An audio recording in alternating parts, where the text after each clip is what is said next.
I have done a podcast episode on this, which I will link in the description, but I wanted to give a more updated recollection of what went on and not go so in depth on the spiritual aspect or the awakening and what that entailed, but I guess we're going to end up covering it anyways, as well as like what led me to making the decision to go back into practice, because I'm doing it very part-time. My coaching and healing business is keeping me busy full-time, and my content creation, which I don't get paid for, but is fun.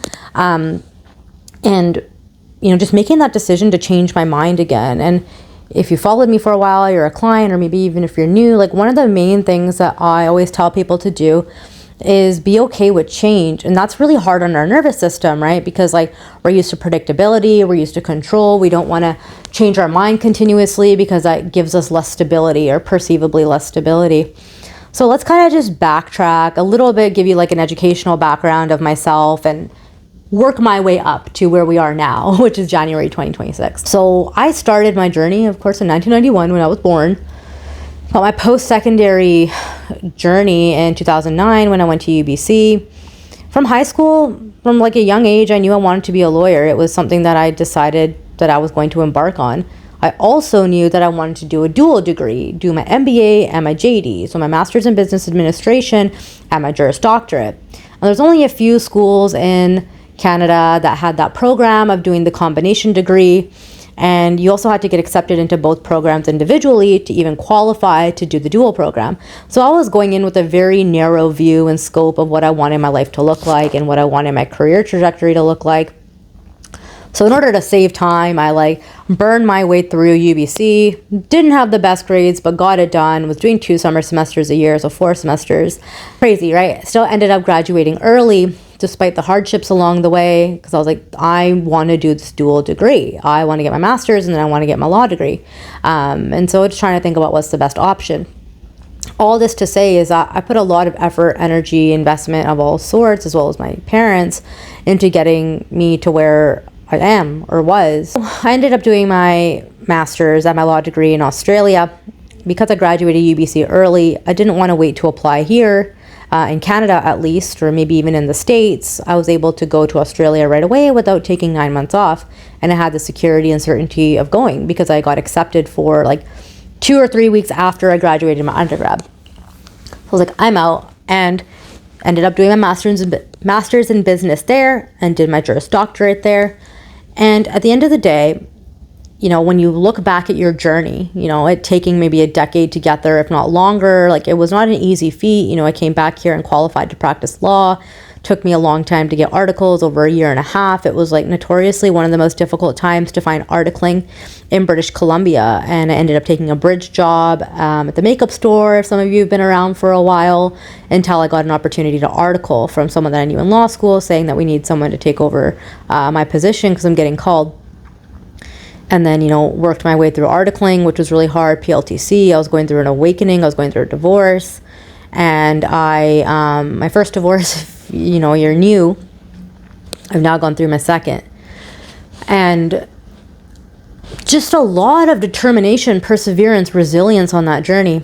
So after I'd gone through my awakening, which started kind of 2017, early 2018, I was thinking, well, what is the meaning and purpose of my life? But not to the point of, hey, I want to stop practicing law. I just had a treacherous path in getting here. This is something that is the biggest accomplishment of my life. I finally made it. I finally am not wondering what my next step is, right? I have a level of certainty, so what am I going to do next? So I was practicing in big law, doing insurance fraud litigation for insurance companies. And at my first job specifically doing this, I started to question a lot about my life. I went through a twin flame catalyst, started questioning a lot about myself, I ended up finding out what a twin flame was, which is essentially your soul counterpart in another 3D individual that's meant to be a catalyst for your healing. One of the most painful experiences you're ever going to go through, because you're continuously in this grieving process of old versions of yourself, in and out of separation with this individual. And yeah, I was like, what is the meaning of my life? And that was the catalyst for me. And I'm having this while I'm practicing in big law, preparing for a trial. And I'm like, I can't afford to have this this shift in my mind right now, right? And I felt like I started underperforming, or just was like, I was just upset all the time. Like, I would be happy if I wasn't going to bed crying, because I started to just question a lot. I started to go through this whole ego shed. And that was like, well, fall 2019.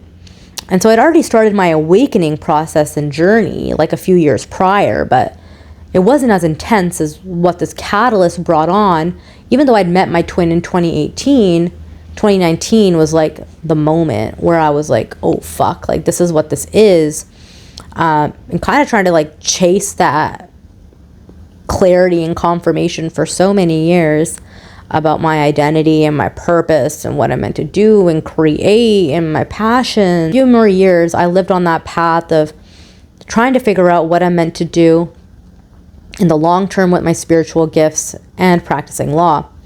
And I had met my coach at this time. I had met a couple of other healers saying, you need to focus on your gifts. You need to focus on enhancing them. You need to focus on working on them and providing your gifts to, you know, the collective. And I'm like, I'm a lawyer. What do you mean? Like, that's not it. That does not make sense.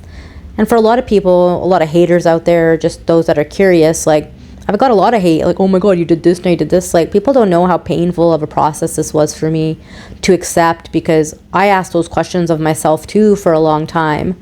And I get met with that judgment sometimes. Like, I don't really care about it anymore, but those of you haters that maybe have made fake accounts or have commented hate comments, yeah, I definitely hated myself for a little bit for changing my mind. So you're not alone in hating me or resenting me or being jealous of me. It is just kind of what it is. And I had to go through a really big shift in how I viewed myself and my identity and my purpose. I was going through this unpacking. In early 2020, the pandemic hit, and I ended up quitting my big law job. I was on contract there. They extended my contract. I ended up quitting because I was feeling undervalued from before my contract expired. And again, you're doing so much value-based work when you start to awaken, right? And it wasn't aligning anymore, the job and what they were saying, it just wasn't aligning. And so and what I wanted, so I was like, I'm going to quit. Like, I have connections at every single firm down here. I'm not worried about getting a new job. I was in the talks to secure a new job. And then all of a sudden, the pandemic hits, and they don't offer me the job, right? So I'm like, fuck, like, here I am, jobless, downtown Vancouver, trying to figure out my life and purpose. And that was the time where I was like, well, my guides were like, remember, this is the one time that you can solely focus on just your business and start to build it up. And I'd started my business the end of 2019. Mind you, this is now March 2020. I become public about my gifts end of 2019 and started to take clients on and things and seeking assurance of my gifts through doing some free readings. And that's fine. I just wanted to make sure like my intuition was right, you know, outside of my own life. And so that gave me some more validation and reassurance. And then I focus on my business, build up my brand. I built up another page for it, started to talk about it more, started to do readings more. Started to maybe make different sort of connections with those of you that are still on here.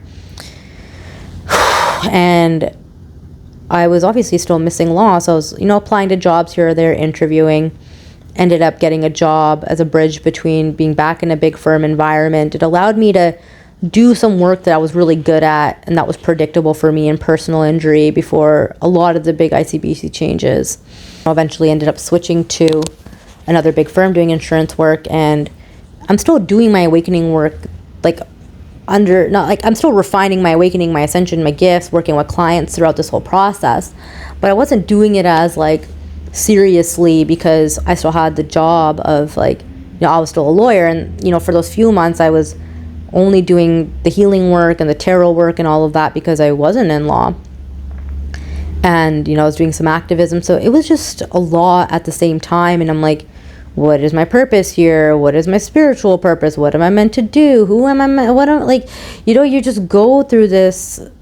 For me, it was this dread of constantly questioning myself. And I was living these parallel lives. And eventually it became clear to me that I couldn't do it anymore. And through all the spiritual activism I was doing, which is my life purpose, pandemic, farmers protest and stuff, if you're familiar, that every single time I would do something and gain some recognition for it, not in an ego way, but, got the confirmation this is what I'm supposed to be doing, it just enhances your light more. It becomes clearer. That one path that maybe you thought was just a moonlighting path or a side detour, it started to form more, right?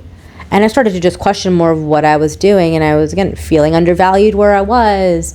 There was a partner that lied about me, got me fired from that job, and when I got fired from that job, my guides were like, you were supposed to leave 4 months ago when she asked you to do X, Y, Z, and you didn't want to do it.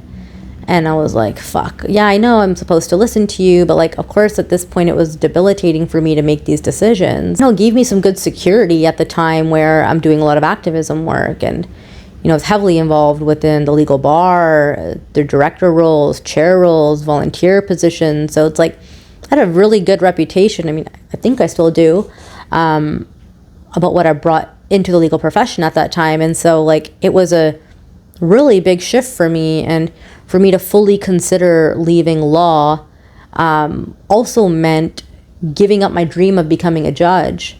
And this is something that still really hurts me, because I don't like to say never. I've told myself I'll decide. I still have a lot of time to decide. I'm like a couple years into when I could like apply for it. A couple years left, or maybe next year. But for me, that was a huge unpacking, because like my goal was always to be a judge. But if you don't know, you can't really have a public presence as a judge. You can't really have a public opinion about things. You could talk here or there neutrally, or I've seen some judges on LinkedIn who I should probably reach out to, but like, I can't go out here and talk about the system and the matrix and like, my opinion on something or whatever, because that means that I'm not neutral. That means that I am not without bias. Does that mean that people on the bench don't have bias? Absolutely not, because we all have bias, right? But I was like, well, what is sparking more joy? The idea of having the public platform and speaking about what I wanted, like what I believe in, and helping people through my public activism, or shutting all this down in the future, right? So that remains on pause.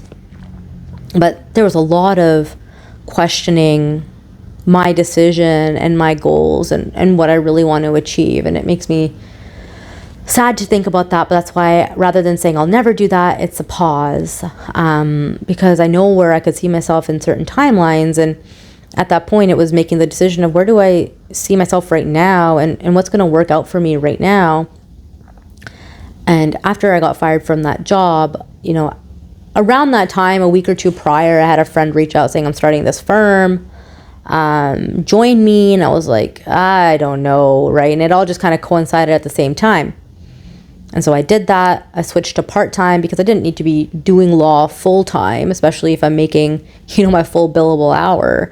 If you're familiar, when you're at a firm, you're not making your full billable hour. They take a portion of your pay, or pay a portion of what you make in order to, give your office, your support staff, all the stuff. And so I was like, okay, I'll switch to part-time. Eventually I was like, I think I just need to do this individually. And so I switched from doing the contract there to incorporating myself. And that's the corporation I still have now. And I started taking on clients that found me, through the pandemic, online, small business discrimination files, some society files, some insurance stuff.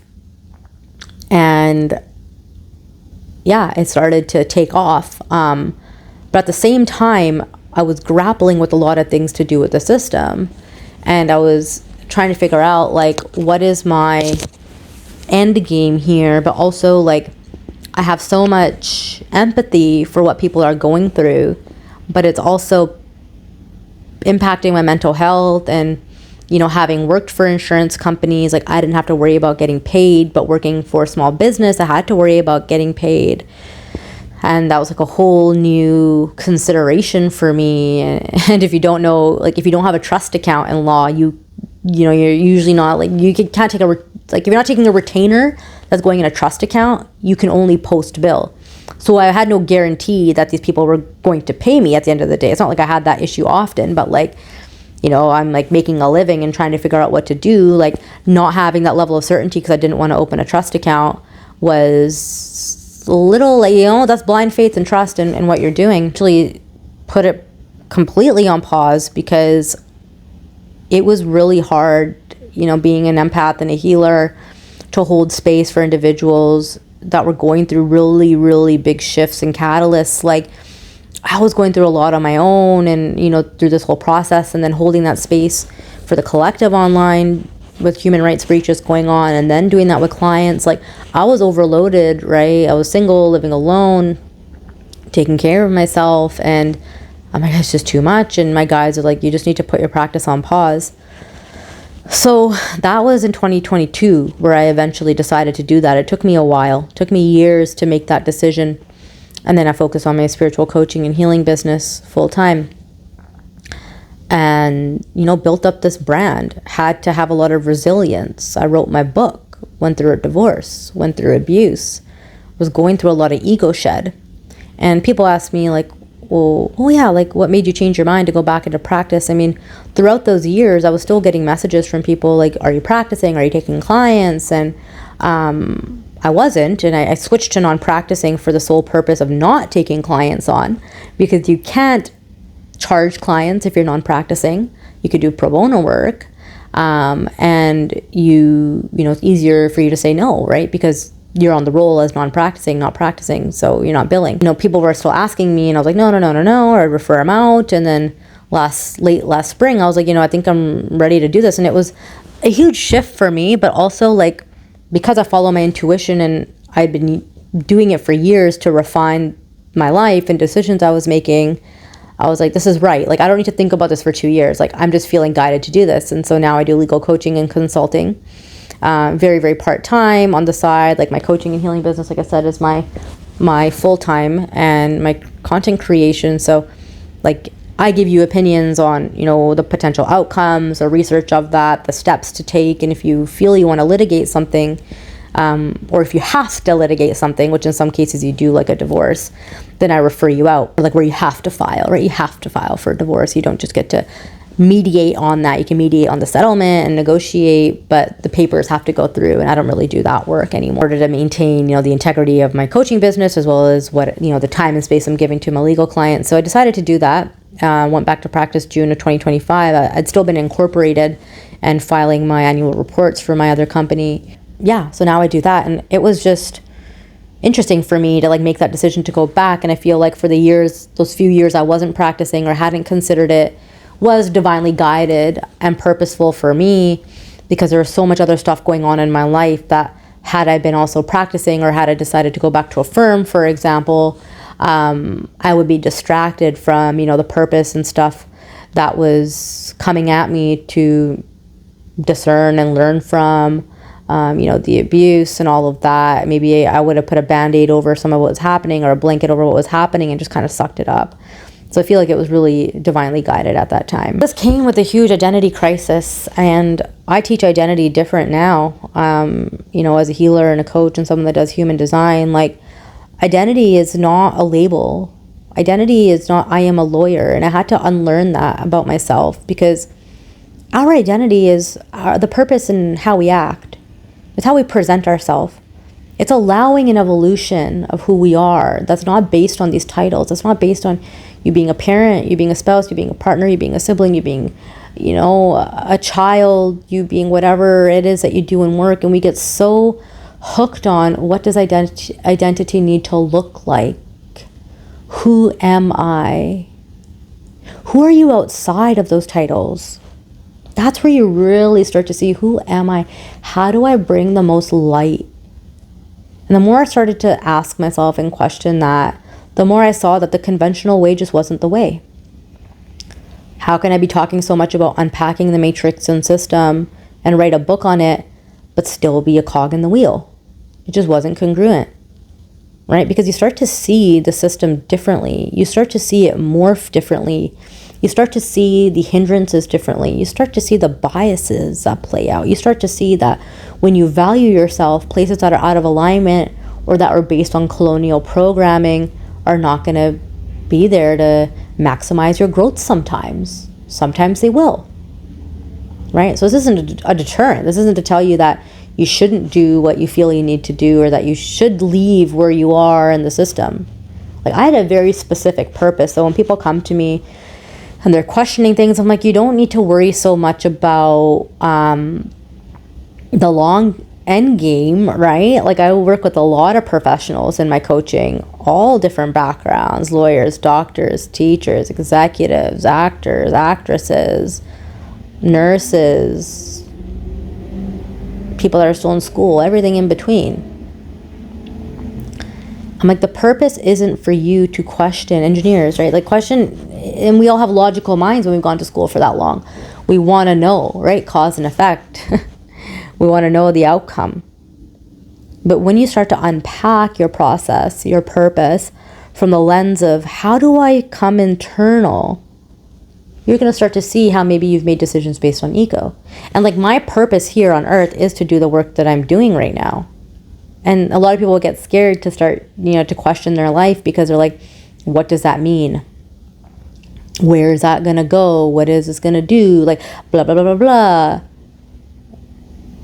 That's normal. That's a part of the process. That's a part of your initiation. Doesn't mean that you're going to completely switch what you're doing. Maybe it's going to morph. Maybe you find something more in alignment, right? And this has taken me a long time, from 2019 to now. It's a continued evolution and process. And the reason why I share my story so publicly, despite who understands or resonates, is because there are so many of you out there, or there are so many people out there that face this on a daily basis, that have no idea where to start, that have no idea what to do. And if I wasn't out there speaking about this, like, I don't know anyone that has done what I've done. So maybe, for me, that shows me there's a purpose. Maybe they're out there, right? Of course, there's going to be somebody out there, but publicly, I haven't met anybody really. Met a few, but like, the work is a little different. So, you carve your own path, you go your own way, you allow yourself to make the shifts that you need to make.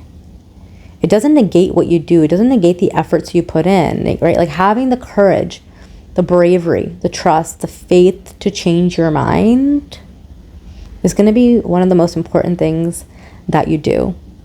All right. I hope that this resonated. If you want to work with me in coaching or legal capacity, you can check out the links in my bio. You can check out the Spotify episode in my bio. If you have any specific questions or anything you'd like me to go more in depth on, let me know, and I'll catch you guys in the next video. All right. Thanks for listening. Bye.